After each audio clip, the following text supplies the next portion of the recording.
नमस्कार विद्यार्थी मित्रांनो, स्वागत आहे आपल्या यूट्यूब चॅनल ज्याचं नाव आहे मोहित मोटिवेटेड एक्झाम केअर. आज आपण बघणार आहोत शिक्षक पात्रता परीक्षा म्हणजे TET आले एक नवीन अपडेट. ती अपडेट कोणती आहे तर आपण सुरुवात करूया व्हिडिओला. अपडेट अशी आहे, 1000 शिक्षकांना दिलासा. आता 2028पर्यंत TET उत्तीर्ण करा.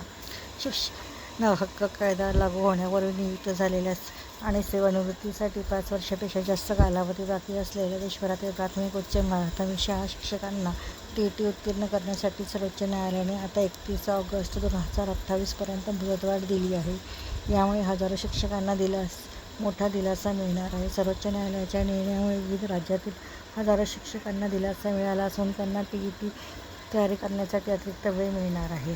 सर्वोच्च न्यायालयाच्या शिक्षकांना आणखी संधी. सर्वोच्च न्यायालयाने शिक्षक पात्रता परीक्षा म्हणजेच TET अनिवार्य असल्याचा आपला पूर्वीचा निर्णय कायम ठेवत पुनर्विचार याचिका फेटाळून लावल्या आहेत. मात्र शिक्षकांना दिलासा देत TET उत्तीर्ण होण्यासाठीची मुदत 31 ऑगस्ट 2028पर्यंत वाढविण्यात आली आहे.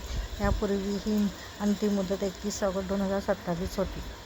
कोणत्या शिक्षकांना निर्णय लागू? 31 ऑगस्ट पूर्वी सेवेत होणारे शिक्षक. जिल्ह्यातील हजारो शिक्षकांना दिलासा. सर्व न्यायालयाच्या या निर्णयामुळे विविध राज्यातील हजारो शिक्षकांना दिलासा मिळाला असून त्यांना TETची तयारी करण्यासाठी अतिरिक्त वेळ मिळणार आहे. सर्वच शिक्षकांना TET उत्तीर्ण करण्याचे बंधन. प्राथमिक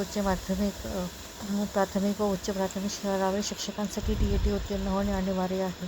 सर्वोच्च न्यायालयाने ही अट कायम ठेवली असून सेवेत असलेल्या पात्र शिक्षकांना निर्धारित मुदतीत TET उत्तीर्ण करणे बंधनकारक राहणार आहे. 5 वर्ष सेवा उरलेल्यांना मात्र सूट. जे शिक्षक 31 ऑगस्ट 2028 पूर्वी सेवानिवृत्त होणार आहेत त्यांना ही सूट लागू राहणार नाही. वर्षातून 4दा होणार TET परीक्षा. महाराष्ट्र राज्य परीक्षा व केंद्रीय शिक्षक पात्रता देखील वर्षातून 2 वेळा TETच्या परीक्षा आयोजित करते. पुढची परीक्षा 28 जून रोजी. महाराष्ट्र राज्य परीक्षा परिषदेच्या सुधारित वेळापत्रकानुसार TET परीक्षा 28 जूनला होणार आहे. नीट परीक्षेमुळे आठवड्याभराने ही परीक्षा पुढे ढकलण्यात आली आहे. शहरात 35 केंद्रावर होणार असून 1,16,107 उमेदवार परीक्षा देतील.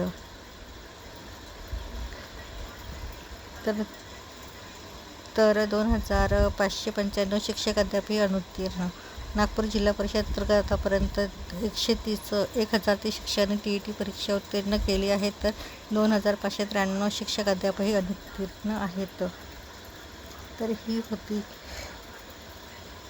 TET आलेले एक नवीन अपडेट. अशाच नवीन अपडेट बघण्यासाठी व्हिडिओला लाईक करा, कमेंट्स करा, जास्तीत जास्त व्हिडिओ शेअर करा आणि चॅनलवर जर नवीन असाल तर चॅनलला सबस्क्राईब करायला विसरू नका.